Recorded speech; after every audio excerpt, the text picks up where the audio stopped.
Here's an overview of the assignment that you're going to complete while I'm away on travel. And so this is related to the Rapid City Wastewater Treatment Plant or Water Reclamation Facility. And so this assignment, homework 12, will be due in the Dropbox 7 o'clock on Wednesday the 22nd. And so you're supposed to use 3 files. And so this is in your supplemental materials. For Chapter 6, you'll see a folder that has Rapid City Wastewater Treatment Plant, and it's got a number of things inside of here. So we're going to look at the process flow diagram, layout image, and flow analysis.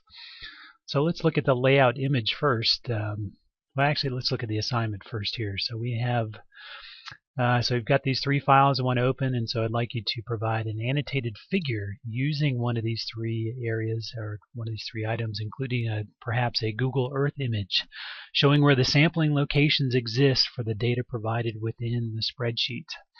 So that spreadsheet is this spreadsheet. This is the Rapid City WWTP 2012 flow analysis.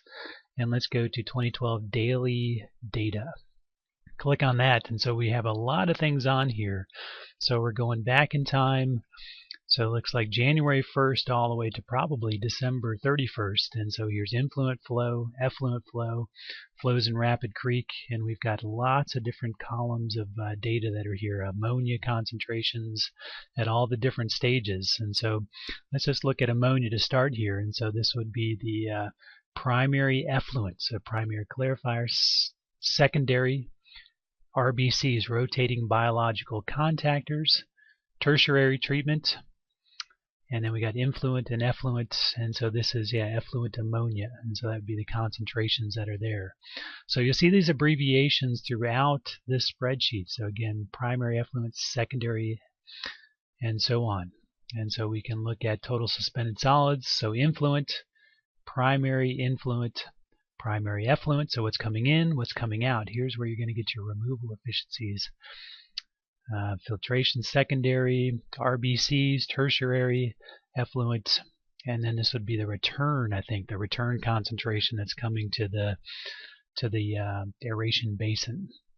And so here's some key data right here, TSS reduction efficiencies by stage. So we got overall reduction efficiencies, primary, secondary, so primary gross, primary net, and then tertiary as well, influent and effluent. So let's go back to the problem statement here. And so provide an annotated figure. Where did these locations occur? Where were they removed? And so let's go on to this image right here. And so this is looks like it's a Google Earth image of the wastewater treatment plant. Flows are coming in to the pre-treatment facilities. There's a splitter box right here. We actually have the north plant, which is up in this area, and we have the south plant, which is a little newer on this side. And we've got flow that comes into the primary. So here's our primary clarifiers, and we've got the trickling filter pump station. So after primary clarification, the flow is going to go up to these trickling filters and go actually in a circulation like this. Quite a high circulation that we're going to talk about in class. And then we've got the final clarifiers are right here, and then this is the rotating biological contactors, and then we've got tertiary clarifiers, and then this final treated wastewater goes into, it looks like, the UV disinfection area, post aeration, and then to Rapid Creek. Then we've got the south plant where the flow actually comes off, I believe, we'll have to look at the process flow diagram, but I think the splitter box is here, comes over here, and goes straight to the activated sludge basin. And so, and then this is the clarifier for that basin. Some of the sludge is wasted, some of the sludge is returned. And so there's a loop, internal loop that occurs inside here. And then that treated effluent is blended, UV disinfection, and then to Rapid Creek. And we've got to look at the process flow diagram to see if it actually goes through primary clarification or not. I can't remember off the top of my head. So we've got all this data that's in this spreadsheet, and we want to see what are the removal efficiencies that are occurring in the wastewater plant. So let's go back to the Word file.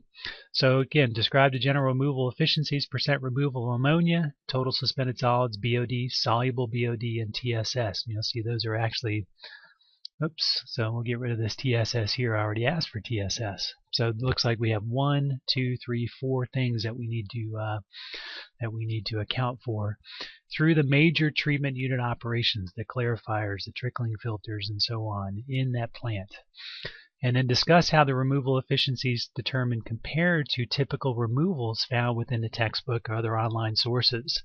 Are we removing things, let's say 60%, 70, 80, 90, 99.9% removal efficiencies in the plants, and how do those compare to what's in our textbook and or in other online resources? So what are the comparisons? Are we doing a good job or are we not doing a good job? And then lastly, provide graphs showing variations of ammonia, total suspended solids, and our BOD, soluble BOD removals at these key locations as a function of influent flow. As we get higher and higher flows that occur in the plant, and that influent flow would be found all the way over here at the right. So influent and effluent. So as we get these spikes, let's say we have some rainy weather, we got some infiltration and inflow that's occurring on there. Are we washing out our solids or our treatment efficiencies less compared to normal baseline flow? And you can see on here, for example, this day right here on June 3rd, we had an influent flow of up 11 mgd, which is much less than, let's say, the 7, 8, or 9, or even 6 mgd that we're seeing on a normal basis.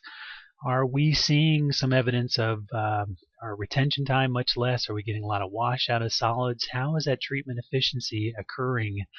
Are we being compromised because of these high flow rates for our treatment efficiencies? So that'd be something to look at in your work. And so some graphs of this. Are we seeing treatment efficiency as a function of flow? How does that stack up?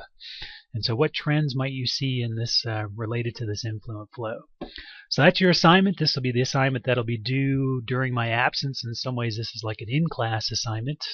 Be due Wednesday the 22nd, and we'll move on from wastewater treatment after you complete this and when I return.